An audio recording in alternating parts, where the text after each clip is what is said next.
अस्सलाम व्यूअर्स, आज हम एक्सरसाइज 1.4 करने लगे हैं। इससे पहले हम इस मैट्रिक्स की एडिशन और इसकी टाइप्स कर चुके हैं और सिमेट्रिक और स्किमेट्रिक भी कर चुके हैं। आज हम देखते हैं कि दो मैट्रिक्स की मल्टीप्लिकेशन कैसे होती है। मल्टीप्लिकेशन के लिए अगर जैसे एडिशन के लिए आपको एक ऑर्डर याद रखना था कि उसका ऑर्डर सेम होना चाहिए तो मल्टीप्लिकेशन हो सकती है, अदरवाइज नहीं हो सकती। इसी तरह आपको इसके लिए याद रखना है कि अगर फर्स्ट के कॉलम्स की तादाद सेकंड की रोज की तादाद के इक्वल होगी तो इट्स मीन ये एडिशन हो सकती है, अदरवाइज नहीं हो सकती। फर्स्ट के कॉलम्स कितने हैं 2 और सेकंड की रोज कितनी है 2। इसका मतलब है ए और बी आपस में मल्टीप्लाई हो सकते हैं। चलिए ए और बी को मल्टीप्लाई करवाते हैं। ए की वैल्यू है 3 -1 0 2 मल्टीप्लाई इसको करवाया बी से 6 और 5 से। मल्टीप्लिकेशन करने का रूल ये है कि हम इस रो को इस कॉलम से मल्टीप्लाई करते हैं। चेक करते वक्त हमें कॉलम्स और रोज को इक्वल करना होता है, लेकिन जब मल्टीप्लाई करना है तो फर्स्ट की रोज और सेकंड के कॉलम्स लेने हैं हमें, और मल्टीप्लाई ऐसे ही करना है फर्स्ट को फर्स्ट से और सेकंड को सेकंड से। 3 को 6 से मल्टीप्लाई करवाया, दरमियान में प्लस आया, 0 को 5 से। क्योंकि इसके बाद नेक्स्ट रो नहीं है जो मैं आगे लेके जाऊँ, तो इसलिए मैं नेक्स्ट रो को नीचे रो को सॉल्व करने लगती हूँ। तो -1 को 6 से मल्टीप्लाई किया, प्लस 2 को 5 से किया। अगर हमारे पास इससे नेक्स्ट रो होती तो हम इस नेक्स्ट रो को नेक्स्ट रो में इसी तरीके से मल्टीप्लाई करते हैं। चलिए 6 3 ज़ा 18 प्लस 0 -6 प्लस 10 18 4 ये आंसर आता है। चलिए अब हमने कहा है कि अगर बी ए को भी मल्टीप्लाई करें इफ पॉसिबल।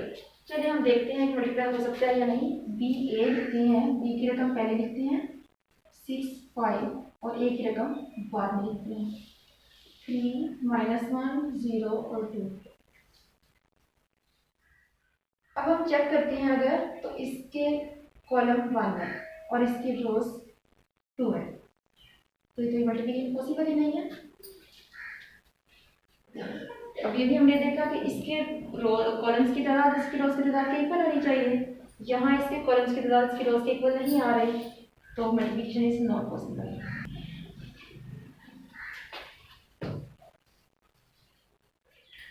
चलिए एक और रोल क्वेश्चन करते हैं। हाँ जी, ये भी हमने मल्टीप्लिकेशन का रूल पढ़ा कि इसके रोज को इसके कॉलम से मल्टीप्लाई करना है। इसके रोज और कॉलम्स का ऑलरेडी ऑर्डर सेम है तो इसकी मल्टीप्लिकेशन तो हो ही सकती है। चलिए 8 को 2 से मल्टीप्लाई किया, दरमियान में प्लस 5 को -4 से मल्टीप्लाई करवाया। 8 को -5/2 से सेकंड फर्स्ट रो को सेकंड कॉलम से करवा रही हूँ। फर्स्ट रो को पहले फर्स्ट कॉलम से, फिर फर्स्ट रो को सेकंड कॉलम से, फर्स्ट को फर्स्ट से और सेकंड को सेकंड से, दरमियान में हमेशा प्लस आएगा। 6 को 2 से, फिर 4 प्लस किया 4 को -4 से, 6 को -5/2 से और +4 को 4 से। सॉल्व कर देते हैं। 8 2 16 plus minus minus 5 4 20 6 2 12 plus minus minus 4 4 16 2 4 8 और माइनस का 20 प्लस का 20 2 3 6 माइनस 15 प्लस 16 में से 4 12 माइनस किए तो -4 20 और 20 कैंसिल हो गए 0 और 16 में से 15 माइनस किया 1। हमारा आंसर ये है।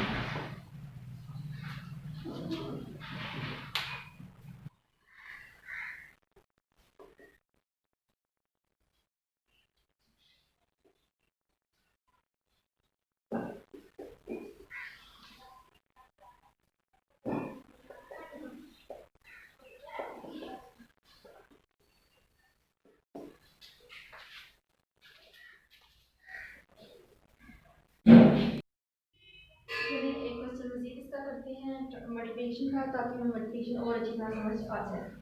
ए बी को मल्टीप्लाई करवाते हैं -1 2 3 0 और बी आ गया 1 -3 2 और -5। उसी रूल के तहत ये रो इस कॉलम से मल्टीप्लाई होगी, तो -1 को मल्टीप्लाई किया 1 से, +3 को -3 से। अब -1 को 2 से और +3 को -5 से। सेम इसी तरह 2 को -3 से, नहीं 2 को 1 से, +0 को -3 से, 2 को 2 से, +0 को -5 से, -1 -9 2 +0 -2 -15 4 +0 -10 2 -17 और 4। अब मैंने कहा ए बी ट्रांसपोज निकाले, हम लेफ्ट हैंड साइड सॉल्व कर रहे हैं। ए बी ट्रांसपोज लिया तो ये रो इस कॉलम में चेंज होगी, -10 और -17 2 और 4। चलिए लेफ्ट हैंड साइड हमारे पास आंसर आ गया इसका। अब राइट हैंड साइड सॉल्व करते हैं।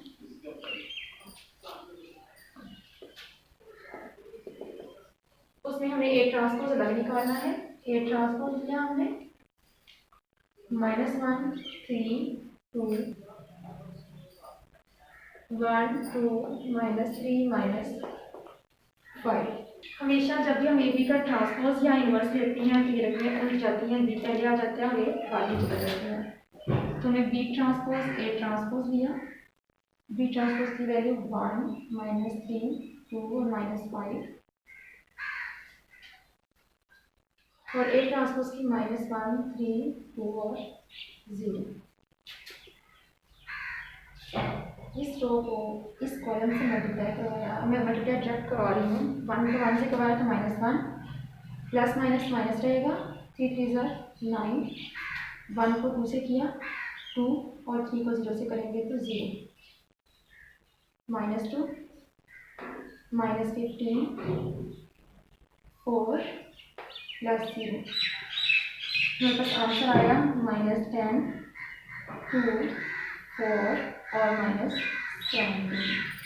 अब चेक कर सकते हैं कि ये हमारी लेफ्ट हैंड साइड का आंसर है और ये राइट हैंड साइड का। तो left hand side is equal to right hand side. 1.5 में मैं क्वेश्चन नंबर 2 करने लगी हूँ। इस क्वेश्चन में ए का डिटर्मिनेंट फाइंड करना है। ए का डिटर्मिनेंट का मतलब है इसको मोड में लिखना, ये वाला मोड, ये 2 लाइनों में लिखना। 3 2 6 और 4 ये ब्रैकेट खत्म हो चुकी है, अब ये लाइन आ गई है। इसमें इस रकम को इससे मल्टीप्लाई करवाते हैं, 3 को 4 से, दरमियान में हमेशा माइनस आएगा और 2 को 6 से, मतलब क्रॉस में मल्टीप्लाई करवाना है और दरमियान में माइनस आना है। 4 3 12 -6 2 12 और आंसर आया 0। अगर हमारे पास किसी मैट्रिक्स का इसका डिटर्मिनेंट फाइंड करें आंसर 0 आ जाए तो हम कहेंगे ये सिंगुलर है।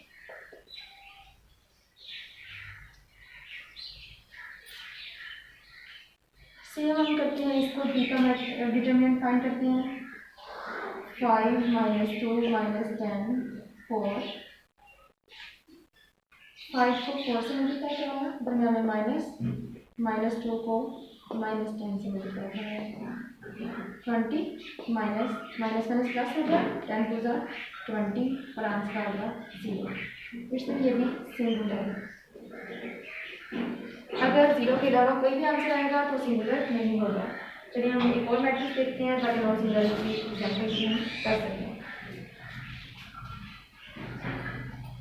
A is equal to -1 2 0 1 और 0।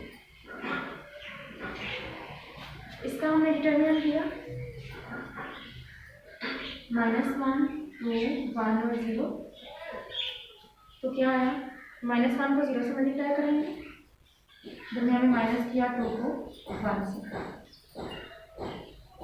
0 -2 और इसका आंसर आ गया -2। इसका आंसर 0 नहीं आया, तो जिसका आंसर 0 नहीं आएगा वो नॉन सिंगुलर होगा।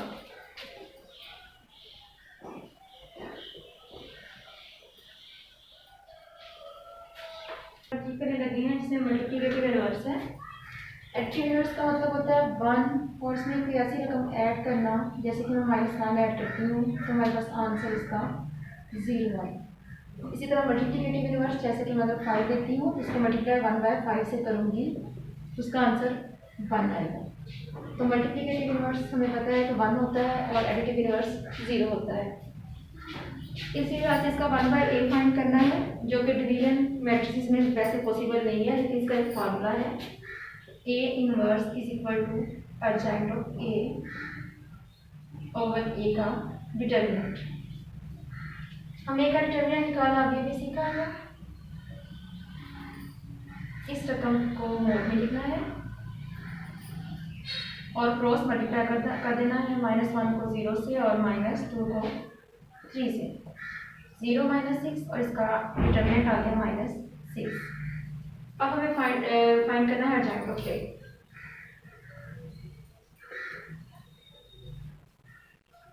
अर्जेंट ऑफ A का मतलब है इस रकम की जगह चेंज करनी है हमें और इस रकम की साइन चेंज करनी है। इसकी जगह चेंज की तो 0 यहाँ से उठ के यहाँ आ गया और -1 यहाँ आ गया। इन दोनों के साइन चेंज करने हैं, 3 प्लस का था माइनस का हो गया, 2 भी प्लस का था माइनस का हो गया। ये अर्जेंट भी फाइंड हो गया। अर्जेंट भी आ चुका है, A का डिटर्मिनेंट भी आ चुका है। अब हमें फाइंड करना है A इनवर्स। A इनवर्स के लिए अर्जेंट ऑफ A की वैल्यू ऊपर है, तो अर्जेंट ऑफ A पहले लिखते हैं।